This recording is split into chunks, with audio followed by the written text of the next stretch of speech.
We gather this morning from the many places of our summer lives, from trips across town and all the mad dashes, from holding things together and getting things done, from the waning days of summer vacation.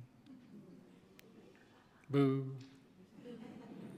We gather this morning to sit side by side, to return to ourselves and to one another, to listen and to sing and to give thanks. Come, let us worship together.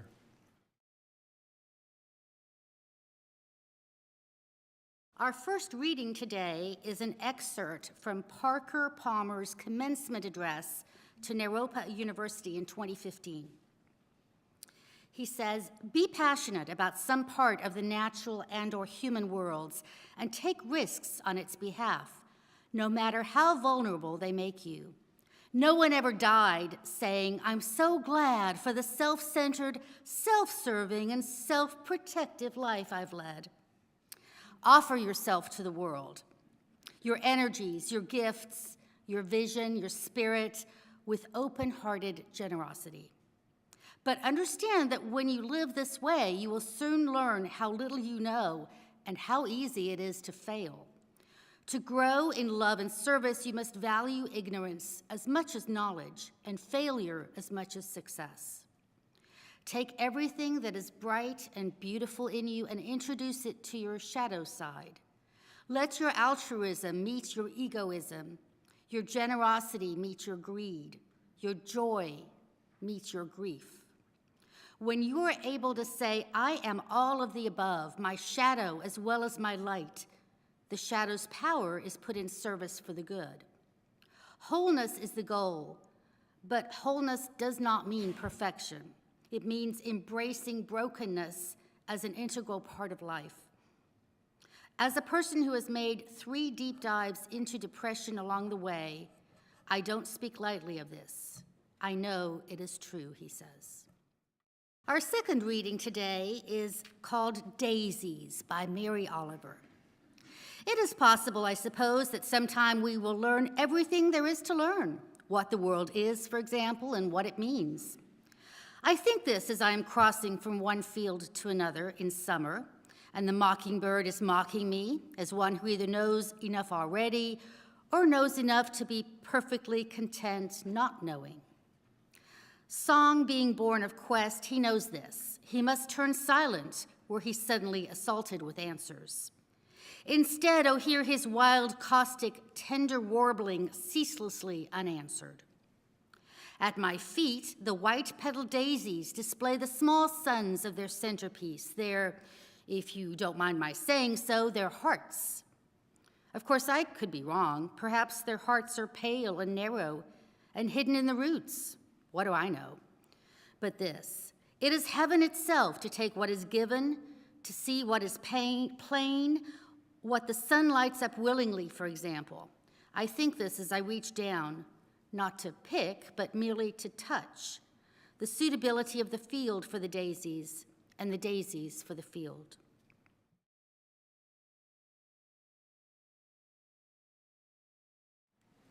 I realize, especially for our visitors today, I didn't introduce myself earlier. I'm not the reverend here. You can probably figure that out since I forgot the offering, right?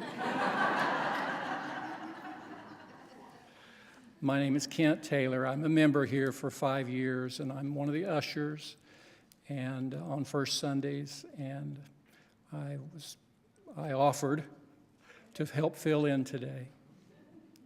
So thank you for being here. One of the first dreams that I took to dream work years ago took place around this huge banquet table. The setting was a huge banquet table that I had been invited to, and it was surrounded by friends with this feeling of warmth and connection and love and belonging. It was wonderful, really. And as I was just sitting down to take my place at the table, I thought to myself, hey, wouldn't it be nice if I could get a picture of this? This was even long before selfies. So, in the dream, I left the room and hurried the several blocks to my car to get my camera. And as you might imagine, the rest of the dream was me trying to get back to the banquet. Have you had these dreams? Dead-end streets, wrong turns, frustrations after frustration. I never made it back to the banquet. And in the process of recounting and telling this dream to my dream teacher, at one point she said, "I'm curious, why did you leave? You were in this experience surrounded by all this intimacy and connection in life. Why did you leave?" I don't like it when she asks those questions. But through the years, as dreams will sometimes do, they become kind of a personal parable for us. And I've returned to that dream often about the idea of turning toward and turning away and moving close and having courage and showing up or not, and the dance between observing something and experiencing it. The dance between observing something and experience it. And the tender process of opening to whatever it is that we're opening to at this point in our lives. And I'm not a natural at this. I have a Far Side cartoon across from my computer. I look at it once in a while, and it has a guy named Corey, and he's up on the front porch, and he's peeking out behind the post, and it says, "Corey likes to seek out life's quieter moments, hoping, that life won't notice him there."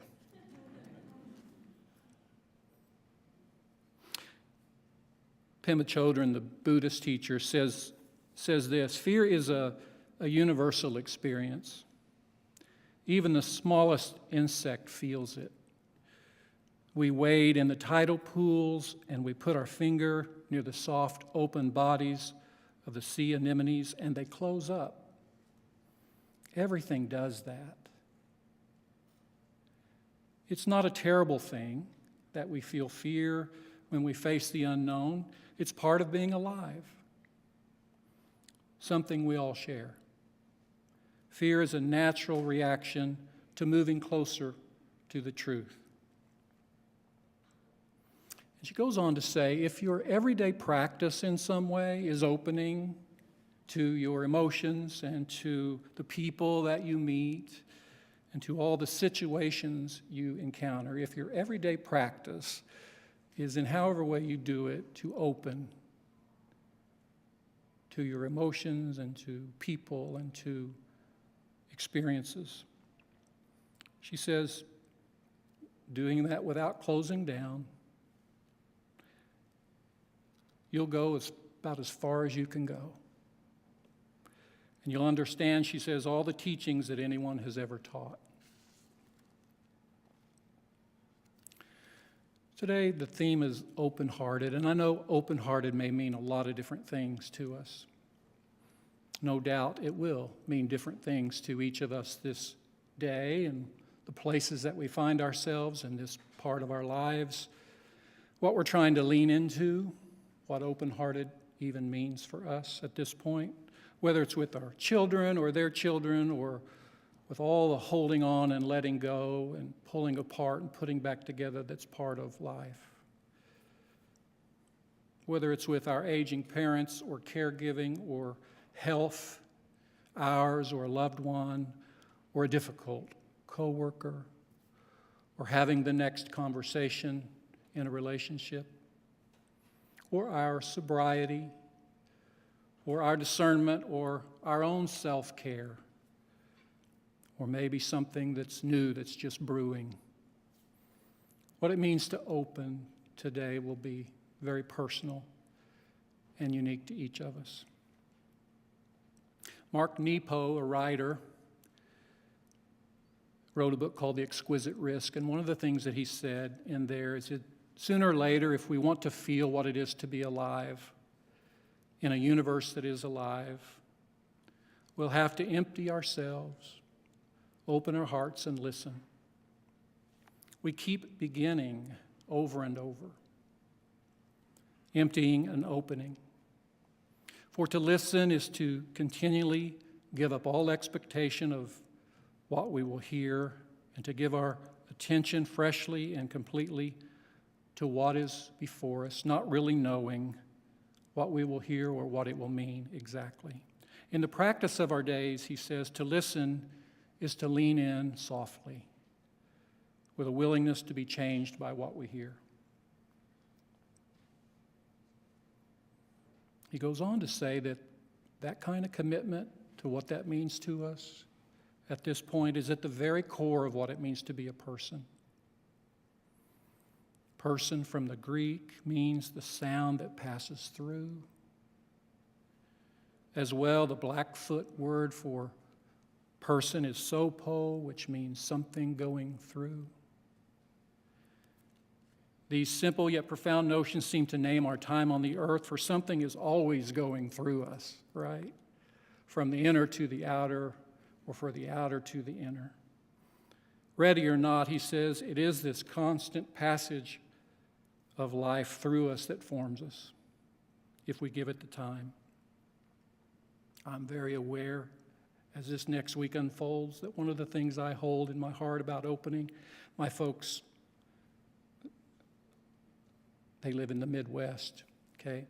And they're older. I'm not, but they're older now. But in my mother's family, her daddy, my grandpa had 10 brothers and sisters. And so for 50 years or more, my folks have hosted largely the reunion for that family. But as things have changed and shifted through the years, it's become more difficult to do that, and people have become scattered in different places. And so I'm going up there for the last reunion. And that's fine. I'm really glad to be there. But I also know my parents, with my mother, had a stroke 7 years ago, and my father's health is not all that great. We also have, at the bookend of that week, a wedding out in Kansas. So I'm going to drive to pick them up and to drive them to Kansas. And I feel a real tenderness about that. Just the shifting of parents to child and caring for parents, and it's something many of us share. You've maybe gone through it. It's tender for me at this point. But what I want to do in that, I want to stay open, whatever that means that week. I want to soak it in. I want to notice. I want to be alert to them. I want to be aware. I want to have an open heart as we take a road trip to Kansas. I've been a hospital chaplain for the last 30 years. I really thought it would be different by now, but one of the disciplines that I feel every day is going through the closed door. What's going to be on the other side? Even with all this time and thousands of encounters with people and listening about life and the way that the filters through which we see and make sense of things and illness and drawing close to life and pulling back. After all this time, I thought going through the closed door would be easier, that I would have figured it out by now. But it's not. But I do feel a great deal of gratitude for having been stretched and touched in the process of learning to make space for people and to let them move into that space and do the work that they need to do, or to be held, simply to be held. I remember as a young chaplain, I would worry about, knowing what to say or how to say it right. I wanted to appear knowledgeable. I didn't want that crack in the foundation to show that there's things that scared me and things I didn't understand. But over time, oddly, that passing of life in us and out us, you realize that it's not so much about that kind of expertise. It's really about your vulnerabilities and how do we connect as human beings through our vulnerabilities. That's where our closeness and transformation is. Can you be present whether you understand it or not? Can you exist and be in discomfort and uncertainty with somebody else? Can you create safety for another person? Can you walk into a situation that's not knowing what is needed and trust that you don't know what's needed? Can you respect the uniqueness of a person's life, another person's life, and their growth and how they see things? Can you be a student? Can you acknowledge in your reaching out that you're getting something healed too? Can you allow your vulnerabilities to be a place of connection and tenderness that link us together? Parker Palmer said, be passionate about some place in the world, that's your place, in the human world or the natural world. Be passionate about it and take some risks, whatever that looks like for you, on its behalf. No matter how vulnerable they make you, he says. No one ever died by saying, I'm really glad for the self-centered, self-serving, self-protective life that I lived. Offer yourself to the world, he says, your energies, your gifts, your visions, your spirit, with open-hearted generosity.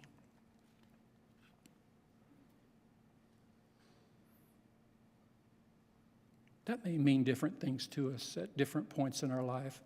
Jean Venet, he started a L'Arche community for disabled persons years ago. He said, love really doesn't mean extraordinary things, heroic things. It means knowing how to do ordinary things with tenderness.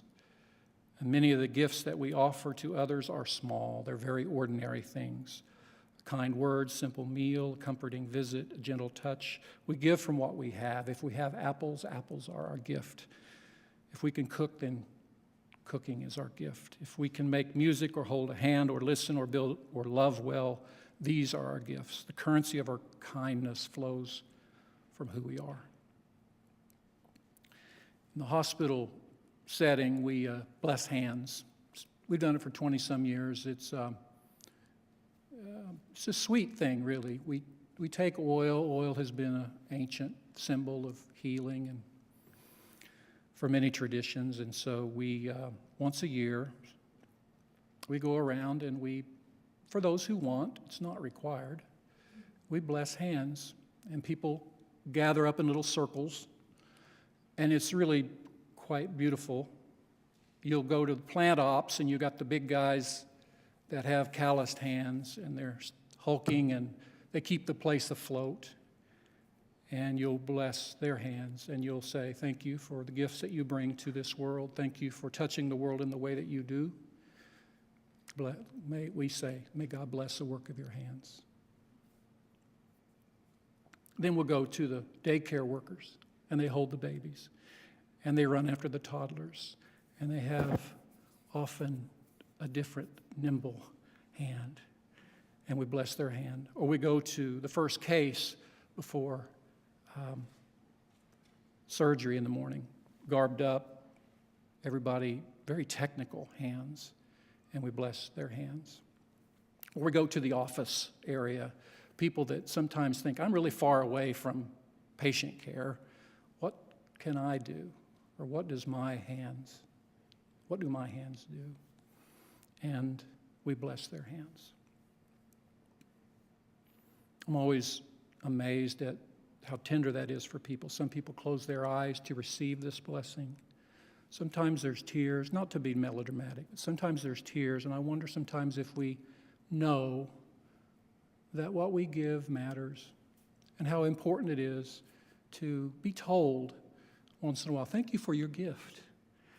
And that's something that we do in religious community. We notice each other, and we say thank you for your gift. Thank you for how you touch the world. One of the sources of inspiration in a living tradition, if you look on our website, it says it's the direct experience of the transcending mystery, the direct experience of that transcending mystery and wonder that is affirmed in all cultures and which moves us to the renewal of spirit and to openness to the forces which create and uphold life. And sometimes that transcendent mystery comes to us, as we know, in the daily earthly. Often it does. Noticing what's right in front of us. That's why we included the Mary Oliver poem today about the daisies in a way that only seems like she does in her own unique way. She has a way of inviting us to notice just what the day lights up and honoring the beauty that she sees. That can mean different things to us. For me right now in the daily, there's a morning ritual for me that touches my heart and opens my heart up in the daily, ordinary, and I would wonder what yours might be. But it's feeding Ben and Frank. Ben and Frank are Chiweenies. They're older now. They have their little crate. But Benny, I'm not sure. They were both rescue dogs, but Benny, I'm not sure what happened to Benny early in his life, but he's very afraid. And he doesn't want to be very high off the ground. But kneeling down in the dark in the morning, unlatching and feeling their warm bodies spill out, the little kisses, the excitement of being fed, the daily, almost exact pattern of their steps out back and the little ritual that we do, that opens my heart. To me, that's the part of the transcendent mystery and wonder that's embedded in all things.